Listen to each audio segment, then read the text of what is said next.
transforms its ultimate understanding of all origins.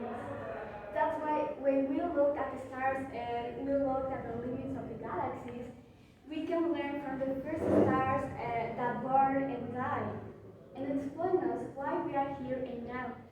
We usually think that the stars are like this way, you can see, and we also draw the stars like this. But in reality, the stars are like this. It's both our S-spheres, cosmic S-spheres, that we saw the light. That's why in the life of the star involves its creation or its transformation. In the formation of the star, it happened with a very dense mass of coal that is combined within its trajectory.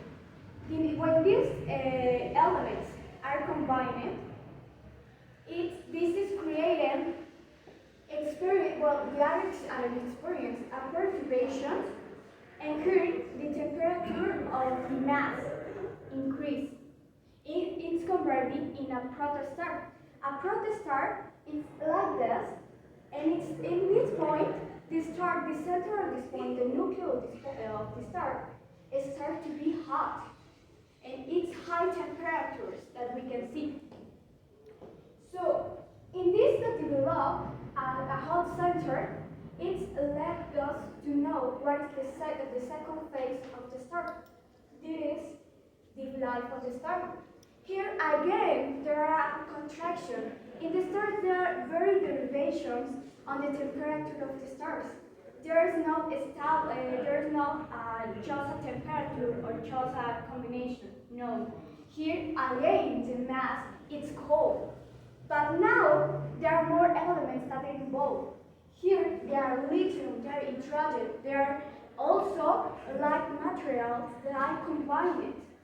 In this point that are combined, it starts to gain half a perturbation, but now the temperature, there are contractions and now the radiation, the fusion radiation starts, and now there are derivations on the temperature that we can see. And when they are contracted, in this point, all the hydrogen is consumed. It's consumed, and also some parts of the lithium start to consume.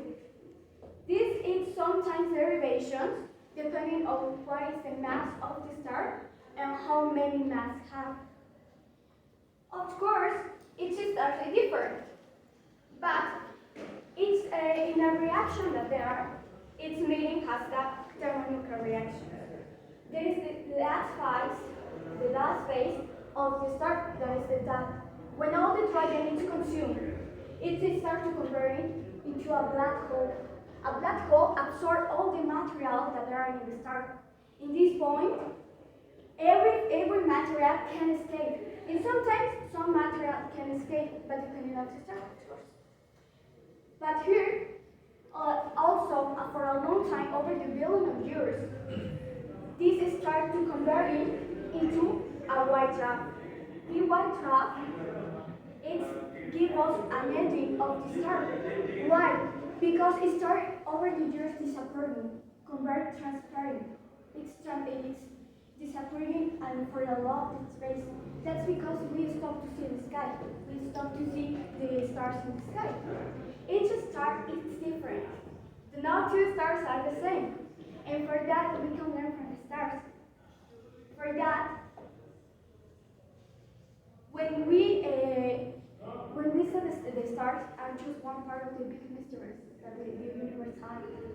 So, as Stephen King said, look at the stars and note down how it feels. Try to make sense of what you see and ask yourself what makes the universe exist. Be curious.